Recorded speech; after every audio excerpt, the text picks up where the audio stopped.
Salmo 32 diz assim: Bem-aventurado aquele cuja iniquidade é perdoada, cujo pecado é coberto. Bem-aventurado o homem a quem o Senhor não atribui iniquidade, e em cujo espírito não há dolo. Enquanto eu calei os meus pecados, envelheceram os meus ossos, pelos meus constantes gemidos todo dia. Porque a tua mão pesava sobre mim dia e noite, e o meu vigor se tornou em sequidão de estio. Então eu confessei-te o meu pecado e a minha iniquidade não mais ocultei. Disse: confessarei ao Senhor as minhas transgressões, e tu perdoastes a iniquidade do meu pecado. Sendo assim, todo homem piedoso te fará súplicas em tempo de poder encontrar-te. Com efeito, quando transbordarem as muitas águas, não o atingirão. Tu és o meu refúgio, meu esconderijo. Tu me preservas da tribulação e me cercas de alegres cantos de livramento. Instruir-te-ei e te ensinarei o caminho que deves seguir, e sob as minhas vistas te darei conselho. Não sejais como o cavalo ou a mula, sem entendimento, os quais com freios e cabrestos são dominados, de outra forma não te obedecem. Muito sofrimento terá de curtir o ímpio, mas os que confiam no Senhor, a misericórdia o assistirá. Alegrai-vos no Senhor e regozijai-vos, ó justos, exultai, vós todos que sois retos de coração. Amém. Amém. O Salmo 32, assim como o Salmo 51, os estudiosos dizem que eles foram escritos por causa, ou na época, em que Davi cometeu o pecado de adultério com Batseba, e por causa disso ele acaba matando Urias, o marido daquela mulher. E Davi, então, é confrontado pelo profeta Natã acerca desse pecado, porque ele havia se escondido, ele tentou dissimular esse pecado, esconder esse pecado, mas Deus trouxe à luz aquilo, e por causa desse pecado, ele ficou muito abatido, ele sentiu o peso daquele pecado, como a gente viu aqui no texto, né? E por causa do pecado de Davi, ele sentiu a necessidade de se aproximar de Deus. E a gente vê que o Salmo começa dizendo: bem-aventurado, feliz é o homem cujo pecado é perdoado. E estudando a palavra, parece que, para mim, que o Salmo 32 é um complemento do Salmo 1.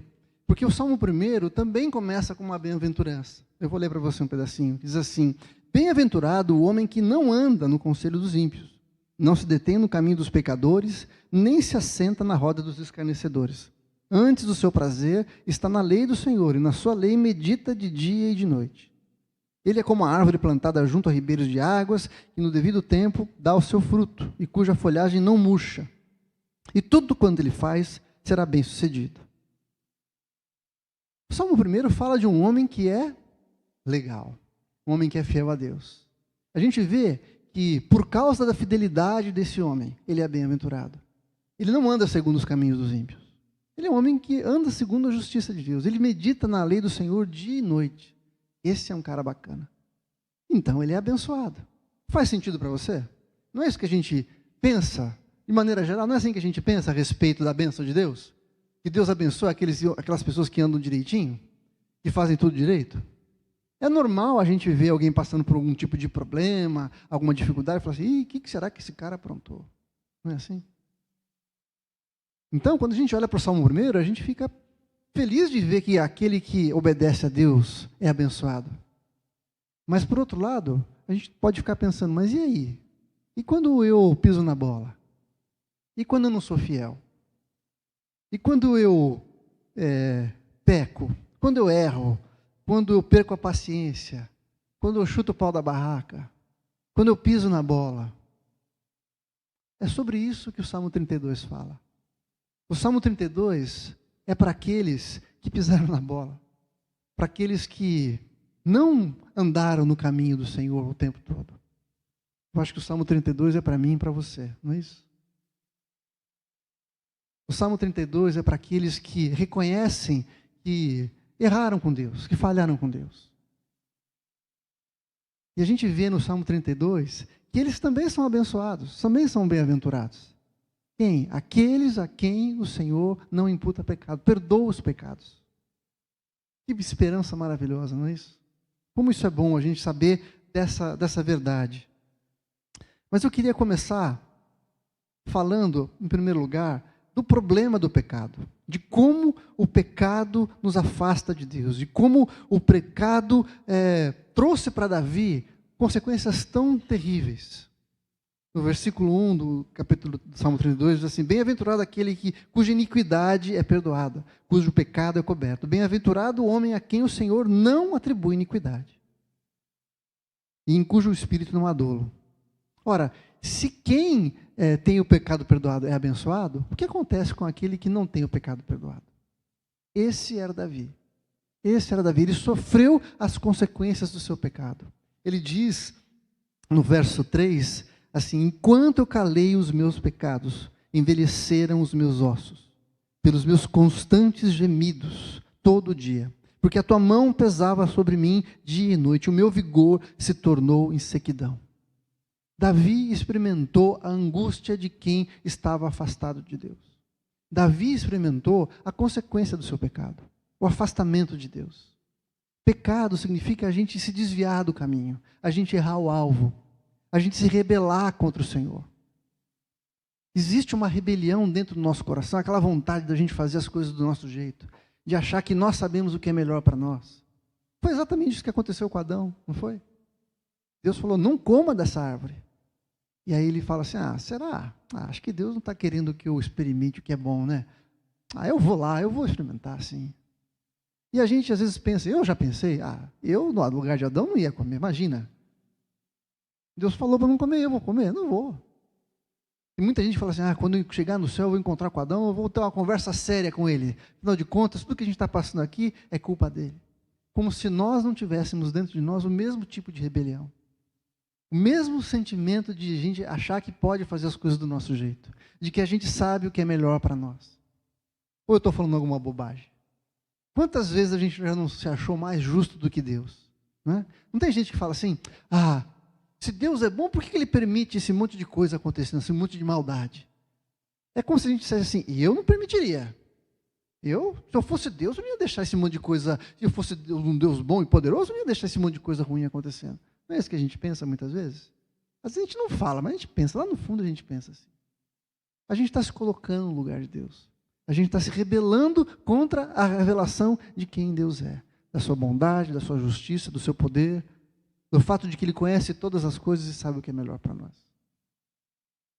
Então, o fato da gente ter essa rebelião no nosso coração nos separa do Senhor. E o grande problema do pecado é justamente essa separação que nós acabamos encontrando quando a gente peca.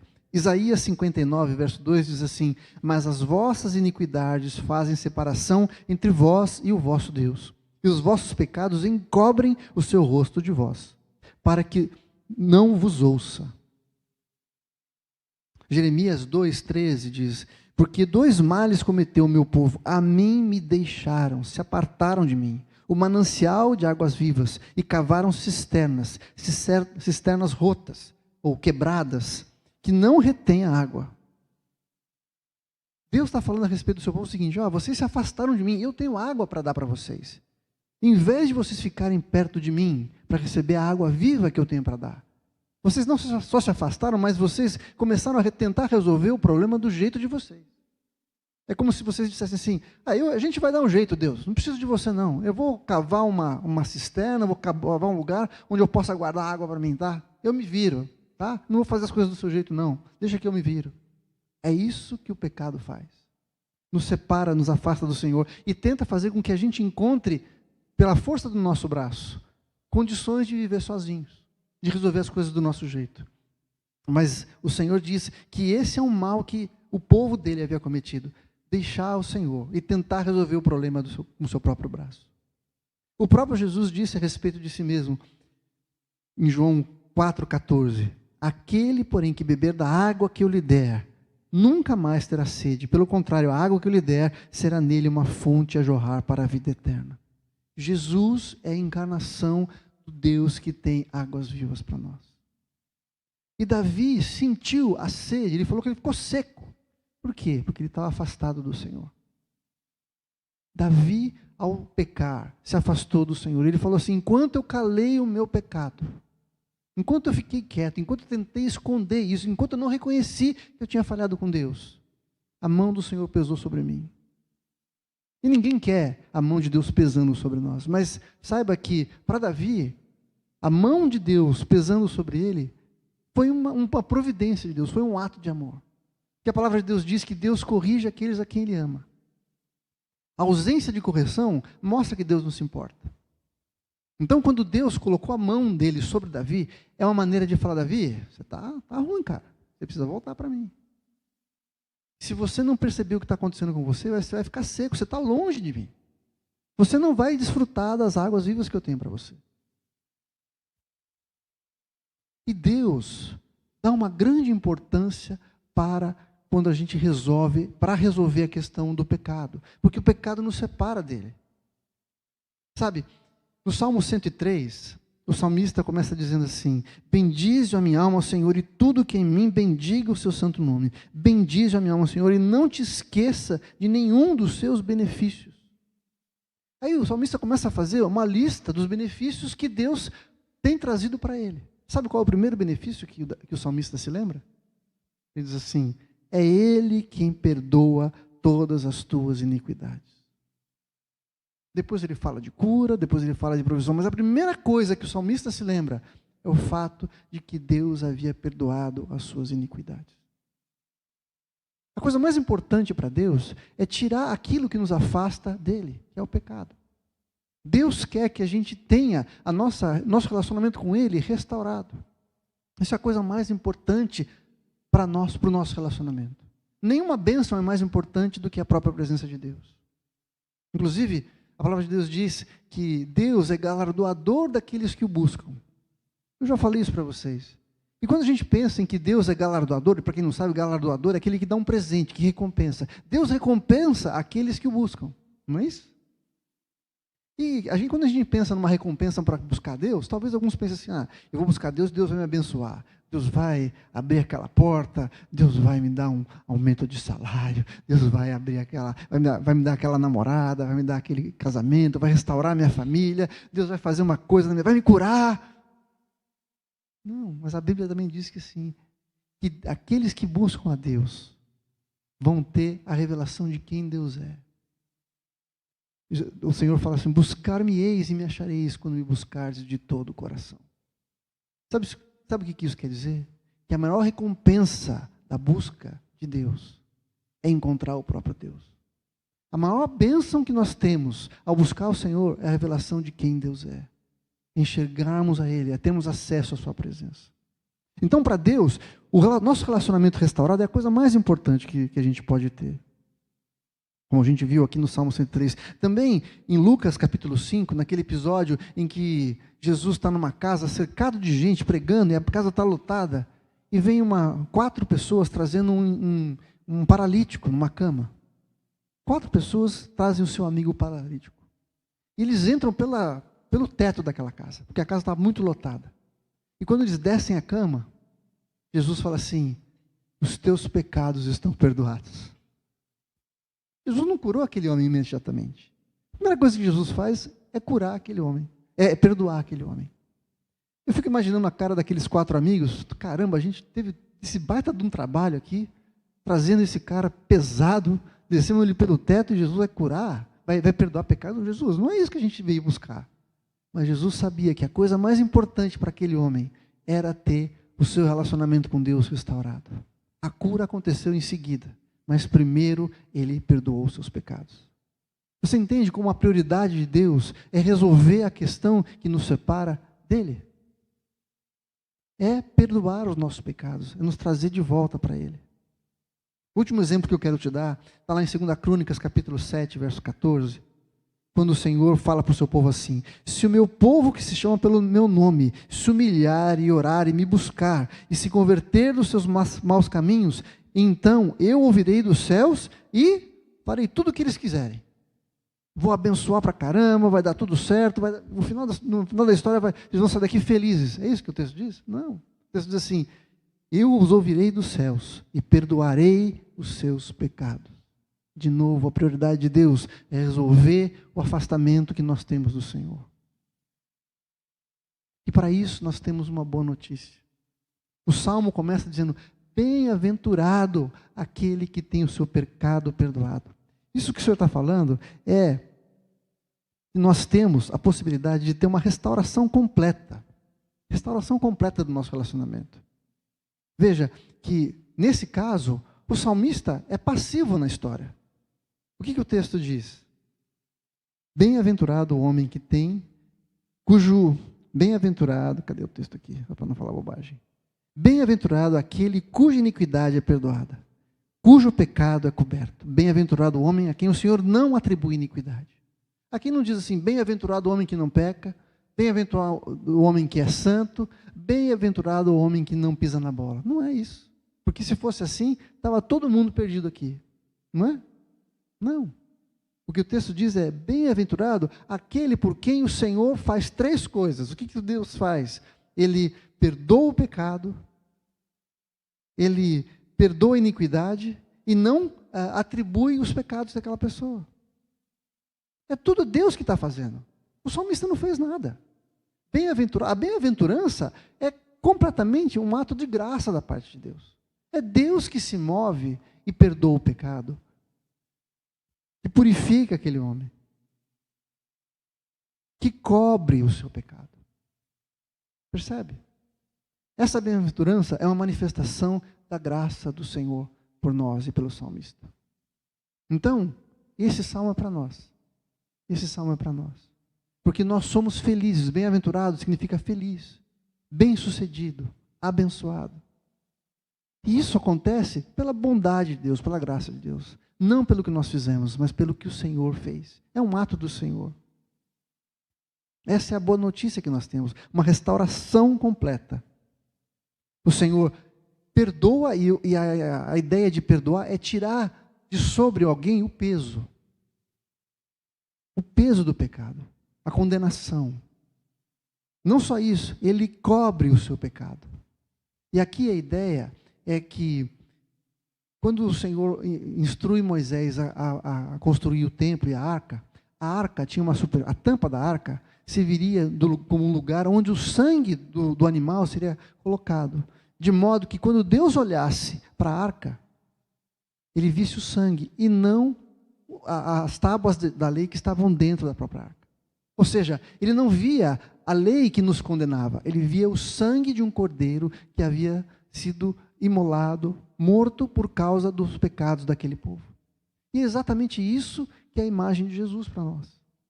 Cobrir o nosso pecado significa que o sangue de Jesus está sobre a tampa da arca, impedindo que o Senhor veja a lei que nos condena. Ele vê o sangue que nos purifica. Percebe? Então, essa restauração é completa porque o Senhor tira o peso de sobre nós, Ele cobre o nosso pecado com o sangue de Jesus, e por último Ele diz que não atribui a iniquidade do nosso pecado para nós. E o que isso significa? Que Ele não fica fazendo conta. Ele não tem um livrinho que Ele fica falando assim, o Neto pecou aqui, ponto negativo para ele. Lembra quando você estava na escola, que a professora dava ponto negativo, que influía na sua média? O Senhor não fica fazendo isso. Ele não atribui o seu pecado. Ele sabe que você pecou. Ele sabe que eu peguei. Mas Ele não conta esse pecado contra nós. Então, existe uma restauração completa do nosso relacionamento com o Senhor. Ao invés da gente ficar se punindo e tentando pagar aquilo que nós fizemos contra o Senhor, Ele voluntariamente e graciosamente nos perdoa. Tira de sobre nós a condenação. Cobre o nosso pecado. E não fica fazendo contas sobre o quanto nós já pecamos. Já pensou se Deus fizesse conta? Ficasse marcando o tamanho do livro que ia ter para cada um de nós? Escrito em letra bem apertadinha, assim, para caber bastante coisa. Mas o Senhor apaga isso com o sangue de Jesus. Ele não leva em conta os nossos pecados. Lá em 1 João 1,9 diz assim: se confessarmos os nossos pecados, Ele é fiel e justo para nos perdoar os pecados e nos purificar de toda injustiça. Não sei se você já reparou, mas o texto não diz que o Senhor é fiel e misericordioso. Você não pensaria que talvez Deus estivesse agindo de misericórdia para conosco ao nos perdoar os pecados? Por que o texto diz que Ele é fiel e justo para nos perdoar os pecados? Posso te explicar? É o seguinte: Jesus pagou o preço da minha condenação e da sua condenação. Isso significa que a sua dívida já foi paga. Você não deve mais nada. Por que Deus é justo? Porque se Ele cobrasse de mim ou de você o preço do nosso pecado, Ele estaria cobrando 2 vezes a mesma dívida. Ele é justo porque Ele honra a sua palavra, Ele honra o sacrifício de Jesus por nós, porque Jesus pagou o preço do nosso pecado. Então Ele não vai cobrar da gente. Percebe onde está a justiça do Senhor aí? A justiça do Senhor está no fato de que a nossa dívida já foi paga e por isso Ele não tem que cobrar da gente mais. Então, Deus não está fazendo um favor para nós ao nos perdoarmos. Ele está usando de justiça, porque Jesus já pagou o preço do nosso pecado. O favor está no fato de que Jesus pagou o preço do nosso pecado, no nosso lugar. Por isso que Ele é justo. Então Davi fala assim: Senhor, que bênção que o Senhor me perdoou. Eu sofri tanto, eu calei o meu pecado, eu escondi o meu pecado, e eu fiquei doente, eu fiquei mal. Eu fiquei seco. Já se sentiu seco? Sem alegria nenhuma? Sem ânimo nenhum? Sem vontade de fazer nada? Se sentiu culpado? Como é que a gente lida com essa culpa, gente? A gente tenta pagar essa culpa, a gente tenta se martirizar, se flagelar, se bater. Ai, como eu sou terrível, como eu... Não é assim que a gente resolve isso. A gente resolve isso indo até o Salvador e confessando o nosso pecado. Falando: Deus, eu pequei. Eu preciso que o Senhor faça algo em meu favor. Sabe, quando Isaías teve aquela visão de Deus, lá em Isaías capítulo 6, ele teve uma visão de Deus tão maravilhosa, ele ficou tão incomodado com a sua impureza, com o seu pecado, ele falou assim: ai meu Deus, eu vi a Deus, eu vou morrer porque eu sou pecador. Eu não posso ver Deus. Deus é muito santo. E ele começou a falar: eu sou pecador, eu sou um homem de puros lábios e habito no meio de um povo que tem lábios impuros também. E imediatamente um anjo veio, pegou uma brasa do altar, tocou os seus lábios e purificou. E o anjo disse assim: agora a tua iniquidade foi perdoada. O que Isaías teve que fazer para ficar purificado? Nada. Nada. Não é que ele ia ficar num tempo de quarentena, vamos ver se você vai dar conta mesmo agora, Isaías, se você vai ficar bonzinho, se você vai andar direito. Aí, se você andar direitinho, talvez eu possa fazer alguma coisa com você. Não. Imediatamente, o anjo falou assim: você está purificado. O seu pecado foi purificado. E por causa disso eu vou poder usar a sua vida. E a gente precisa entender isso, que o nosso pecado é perdoado pela graça de Jesus. Pelo poder de Deus, pela bondade do Senhor. Ele nos cobre com o sangue de Jesus, Ele tira de nós o peso da condenação, e Ele não fica fazendo conta a respeito daquilo que nós fizemos ou não fizemos. Esse é o Deus que nos traz para perto dEle. Agora, como que é esse processo? Como que as coisas acontecem? Como é que Davi se viu... saiu da posição de estar completamente seco, abatido, doente, triste, para alguém que fala assim: bem-aventurado é o homem que tem o seu pecado perdoado. Qual foi o processo de Davi? Primeiro que, como eu falei, foi um ato completo da graça de Deus. Deus é que se moveu em direção a ele e o perdoou. Interessante porque Davi é citado por Paulo lá em Romanos, quando Paulo fala a respeito da justificação pela fé. Ele diz assim, lá em Romanos 4, de 6 a 8, diz assim: e é assim também que Davi declara ser bem-aventurado o homem a quem Deus atribui justiça, independentemente de obras. Ele, citando Davi, diz: bem-aventurados aqueles cujas iniquidades são perdoadas e cujos pecados são cobertos. Bem-aventurado o homem a quem o Senhor jamais imputará pecado. E aí Paulo, no capítulo seguinte, O verso 1 diz: justificados, pois, mediante a fé, nós temos paz com Deus por meio de nosso Senhor Jesus Cristo. Davi não entendia que Jesus iria pagar, o seu descendente lá na frente iria pagar o preço dos seus pecados. Mas ele sabia que por si mesmo ele não poderia ter a paz com Deus, porque ele era impuro, ele era incapaz, era pecador. Mas ele clama ao Senhor: Senhor, eu pequei contra o Senhor, perdoa o meu pecado.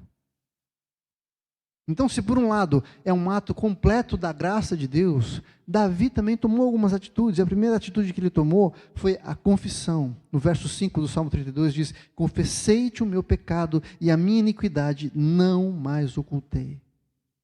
Eu disse: confessarei ao Senhor as minhas transgressões, e tu perdoaste a iniquidade do meu pecado.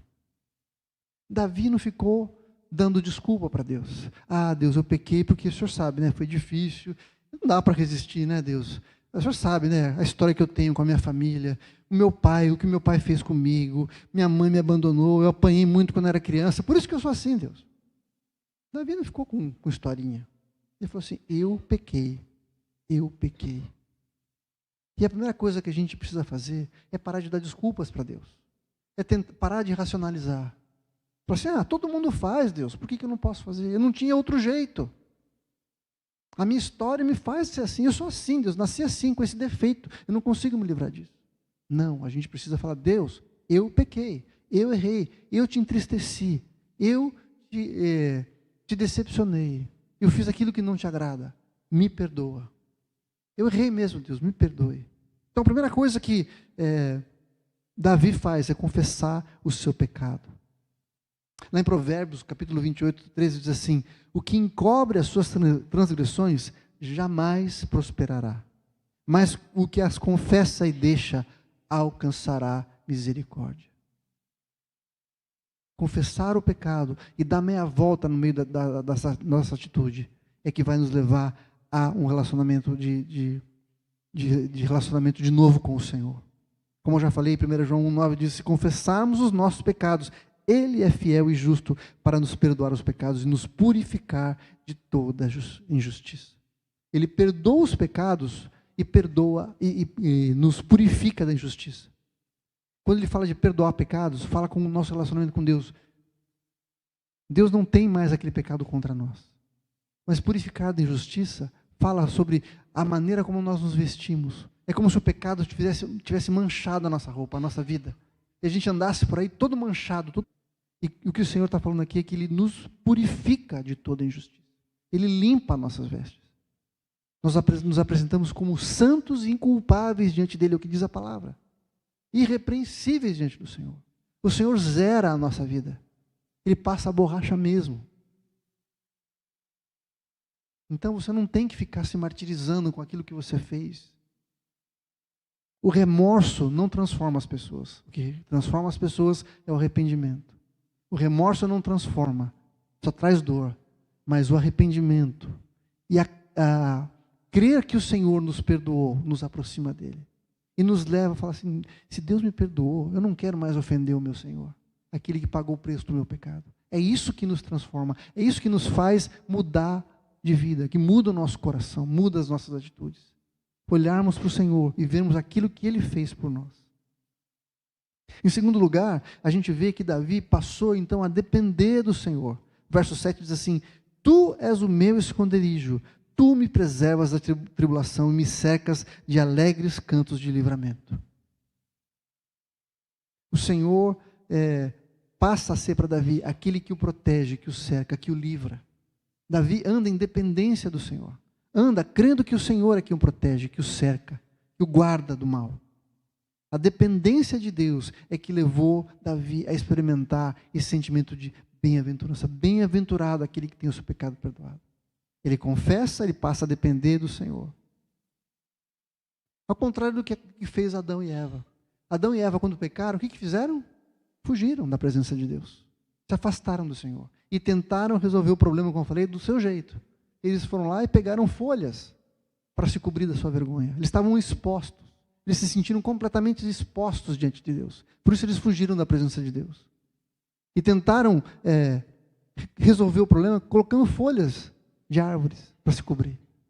Mas Deus, mais uma vez, vai na direção do homem.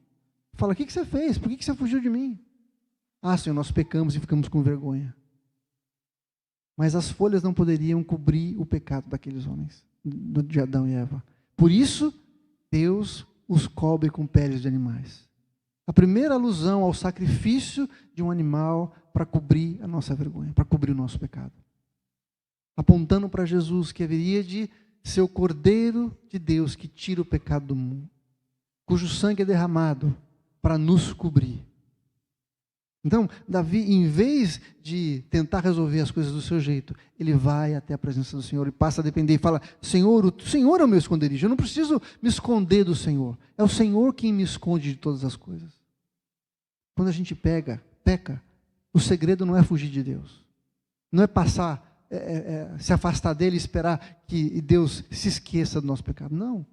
Pecou, corre para o Senhor e peça perdão, fala, Senhor, eu pequei, me abençoa com a tua graça. Me cobre com o sangue de Jesus, me purifica. E não basta a gente só pedir perdão e se apoderar e se apropriar do esconderijo que temos no Senhor. É preciso que a gente aprenda dele. O verso 8 diz, instruir-te-ei e te ensinarei o caminho que deves seguir. E sob as minhas vistas te darei conselho. Veja o que o Senhor está oferecendo para Davi. Ele fala assim, eu vou cuidar de você. Eu vou te ensinar a andar do jeito que você tem que andar. E sobre as minhas vistas eu te darei conselho. Quer algo mais próximo, mais de intimidade do que o Senhor está falando assim, eu estou olhando para você, eu estou aqui do seu lado, eu estou te vendo, eu estou cuidando de você, você está debaixo das minhas vistas. Eu vou te dar os conselhos para você viver do jeito que você tem que viver. Isso mostra que o Senhor quer relacionamento com a gente, quer intimidade conosco. Então, a gente se está debaixo da instrução do Senhor, ouvir a sua voz, meditar na sua palavra, para que nós sejamos, como eu falei na semana passada, a gente, como andar de bicicleta, a palavra do Senhor está tão internalizada em nós, que a gente responde automaticamente segundo a palavra do Senhor. A palavra do Senhor faz sentido, ela grita dentro de nós, todo o tempo, nos levando a agir do jeito que devemos agir. Então, Davi confessa o seu pecado, passa a depender do Senhor e busca a instrução divina, recebe a instrução do Senhor para a sua vida. Ele também se submete à vontade do Senhor. O verso 9 diz, não sejais como o cavalo ou a mula sem entendimento, os quais com freios e cabrestos são dominados, de outra sorte não te obedecem.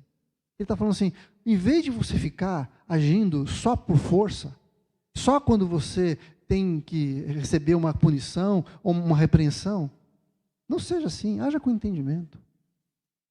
Obedeça à voz do Senhor. Não seja como aquele cara teimoso, sem entendimento, que só obedece se tiver com freio, só se obedece se tiver chicote.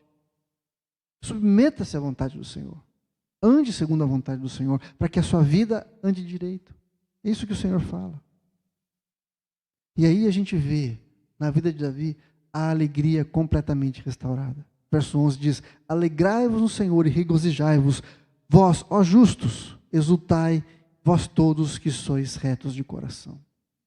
Veja que o Salmo começa falando assim, bem-aventurado, feliz, e termina falando, alegrai-vos no Senhor, regozijai-vos.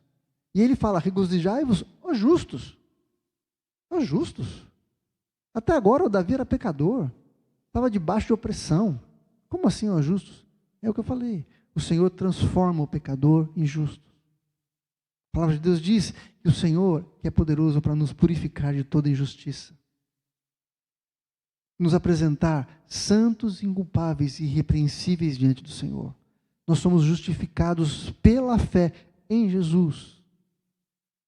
Transformados em pessoas separadas.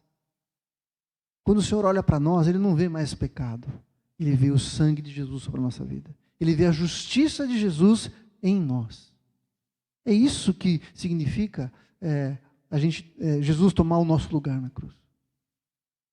Deus não nos olha mais como pecadores, Ele nos olha como santos e inculpáveis, irrepreensíveis diante dEle. Então, esse salmo é para nós, é para mim e para você. O pecado é de fato um problema, que muitas vezes nos aflige e nos afasta do Senhor. Mas existe solução para o nosso pecado. se nós nos voltarmos para o Senhor e lembrarmos que Ele nos traz para perto dEle, através da sua graça. E se confessarmos os nossos pecados, Ele perdoa os nossos pecados. Ele cobre as nossas iniquidades, as nossas transgressões. E não conta aquilo que nós fizemos de errado. Ele vê a justiça de Jesus sobre a nossa vida. Talvez a gente não consiga falar assim, eu sou como o homem do Salmo 1. Eu quero ser assim. Eu quero ser como uma árvore plantada junto a ribeiros de águas. Mas para quando a gente pisar na bola, quando a gente errar com o Senhor, eu tenho a verdade exposta no Salmo 32. Que eu também sou bem-aventurado, porque não é porque eu não pequei, mas é porque quando eu pequei, o Senhor me perdoou. Amém? A gente pode crer na bênção do Senhor para a nossa vida, a despeito de qualquer coisa. Porque o Senhor é que nos aproxima dele. É o ato de graça e misericórdia do Senhor.